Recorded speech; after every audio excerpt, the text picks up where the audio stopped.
j'ai décidé qu'il fallait retrouver les classiques confinés. Vive la République et vive la France.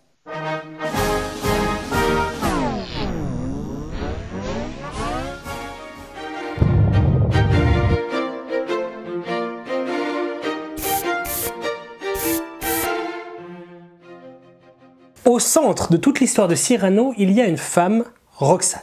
On dit pas bonjour, rien? Non, moi j'ai oublié comment ça marchait les échanges sociaux. Bon, ok.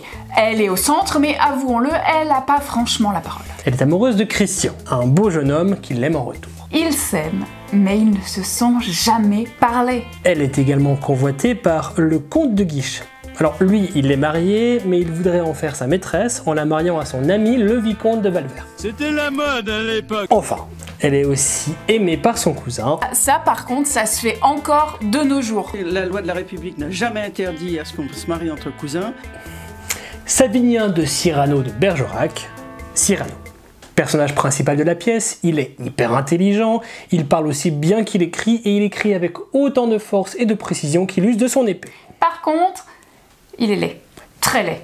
La faute à son nez. Notons que les personnages ne sortent pas de l'imagination d'Edmond Rostand. La plupart sont de véritables figures historiques. Après, il brode un peu. Beaucoup. Revenons à Cyrano. Pas connu pour être discret, notre héros fait sa première apparition devant à peu près tous les autres personnages en interrompant une pièce de théâtre dont il juge le comédien principal beaucoup trop mauvais. C'est Schuster, le mauvais acteur. Le vicomte décide de le confronter en parlant de son nez. L'occasion pour l'auteur de montrer toutes les qualités de son héros. Dans le verbe comme à l'épée. Dans la fameuse tirade du nez.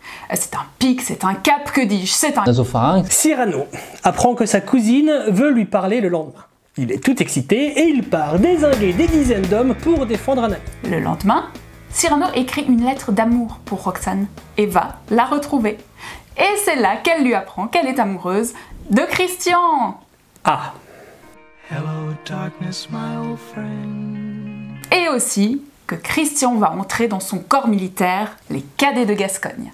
Sauf que Christian n'est pas gascon. Alors Roxane demande à Cyrano de le protéger parce que ça va pas être facile. Cyrano est trop gentil. Il accepte, évidemment. Sauf que chez les cadets, Christian, lui, il a prévu de se montrer courageux. Et qu'il n'a rien trouvé de mieux du coup que de provoquer Cyrano. Cyrano explose de colère après la xème référence à son nez et le tire à l'écart. Là, Christian lui avoue son amour pour sa cousine. On découvre pour l'occasion qu'il est aussi et surtout très K-L-M-N-O-P-Q-U-Q. Bête, il est bête, et c'est là que Cyrano lui fait la proposition qui est le nœud de l'intrigue. Ils seront ensemble le plus parfait prétendant pour Roxane. Cyrano prêtera sa plume à la belle figure de Christian. Et ça marche.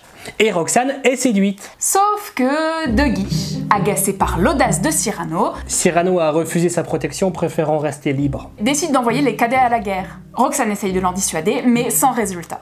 Christian tente de faire sans Cyrano et c'est grotesque. Heureusement pour lui, il fera à nouveau équipe avec le poète dans la fameuse scène du balcon où Cyrano, caché dans l'ombre, lui souffle les vers jusqu'à l'apothéose, enfin le baiser.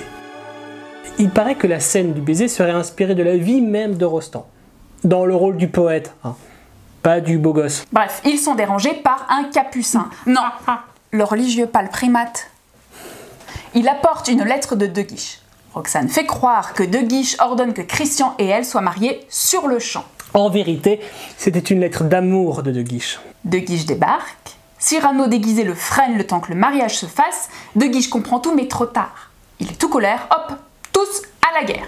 C'est le siège d'Arras et c'est une catastrophe. Les assiégés sont assiégés à leur tour, tout le monde crève la dalle, c'est l'enfer. Mais Cyrano trouve tout de même le temps de passer les lignes ennemies 2 fois par jour pour écrire à Roxane de la part de Christian. Lequel n'est absolument pas au courant. Enfin, ils vont très vite avoir autre chose à faire. De Guiche débarque et annonce qu'il les a désignés pour faire face à une charge d'une immense armée ennemie. Ils vont se faire dérouiller. Cyrano écrit la lettre d'adieu de Christian à Roxane quand tout à coup apparaît Roxane.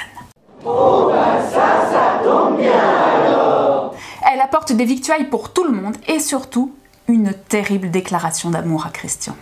terrible parce que elle lui annonce que si avant elle l'aimait pour son physique, puis pour son physique et son esprit, maintenant elle l'aimerait même laid. Christian attrape Cyrano, il a compris que lui aussi était amoureux de Roxane et lui ordonne de tout lui révéler. Ce que Cyrano s'apprête à faire. Mais l'ennemi arrive. Christian charge, désespéré, et revient mort, une lettre tachée de sang sur le cœur, celle que Cyrano avait écrite un peu plus tôt. Là, grosse ellipse, 15 ans plus tard. Roxane, au couvent, porte toujours le deuil de Christian. Cyrano vient la voir, régulièrement lui résumant les événements politiques et aristocratiques. Un jour, Cyrano est blessé à la tête alors qu'il est en route vers le couvent. C'est apparemment assez grave. Un médecin lui prédit la mort si jamais il se lève. Évidemment, il ne va pas rester couché. Les bandages cachés sous son chapeau, il retrouve sa cousine.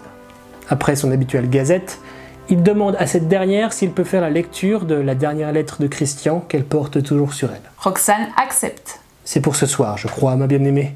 J'ai l'âme lourde encore d'amour inexprimé. Et je meurs. Jamais plus, jamais mes yeux grisés, mes regards dont c'était... D'abord, Roxane est surprise que Cyrano en fasse lecture à voix haute, puis découvre qu'il la déclame de mémoire. Elle comprend qu'il est l'auteur de cette lettre, de toutes les autres, et de tous les mots de Christian. Son cousin l'aimait donc. Alors que Cyrano tente de nier son évident amour, c'est sa mort qui va être révélée par des amis à lui qui reviennent de sa chambre où il s'attendait à retrouver notre héros en train de se reposer. Cyrano retire son chapeau, découvrant son crâne bandé. Il est là, son dernier duel avec la mort. Il tire son épée et dans une dernière tirade, combat ses vieux ennemis. Mensonges, compromis, préjugés et lâcheté. Il sait bien qu'à la fin, ils le mettront à bas, qu'importe. Il se bat, il se bat, il se bat, et il lui arrache tout, le laurier et la rose. Arraché, il y a malgré vous quelque chose que j'emporte, et ce soir, quand j'entrerai chez Dieu, mon salut balayera largement le seuil bleu. Quelque chose que sans un pli, sans une tache, j'emporte malgré vous, et c'est son panache. Que c'est bien, Cyrano! La pièce la plus jouée du répertoire français, avec une adaptation ciné qui aussi a cartonné, et une très belle adaptation en théâtre de rue, coucou les copains. Bref, un succès gigantesque d'un auteur, Edmond Rostand, dont le nom n'a, on peut le dire, pas marqué la culture populaire. En tout cas jusqu'au film, Edmond, tiré de la pièce, Edmond qui raconterait la création de Cyrano avec à peu près autant de respect pour la réalité historique qu'Edmond en a eu avec sa pièce. C'est de bonne guerre. D'ailleurs, si ça vous intéresse, on aimerait vous parler de la représentation des auteurs de théâtre dans la fiction. Dites-nous en commentaire si ça vous intéresse. Et surtout, balancez-nous toutes les références que vous connaissez, films et séries sur ou avec des auteurs ayant existé. Et on ne va pas conclure cet épisode sur Edmond Rostand sans vous parler rapidement de Chanteclair. Parce que c'est un ovni, une pièce en vers, de 4 actes, complètement démesurée, avec plus de 70 personnages, 195 costumes, tout ça pour raconter l'histoire d'un coq. Chanteclair, c'est un coq. Tous les personnages sont des animaux de la basse-cour. Coquelin, qui est le premier interprète de Cyrano, se retrouve déguisé en volaille. Pas du tout. Coquelin n'était pas déguisé en volaille, puisque c'est Lucien Guitry qui jouait le coq. Ouais, Lucien Guitry, le père de Sacha Guitry. Coquelin, lui, il était déguisé en chien. La pièce n'est pas tout à fait un succès. Oui, mais ça nous a donné Rocorico avec Eddie Mitchell et Tom Novembre. Enfin, leur voix. Je crois qu'on a fait le tour.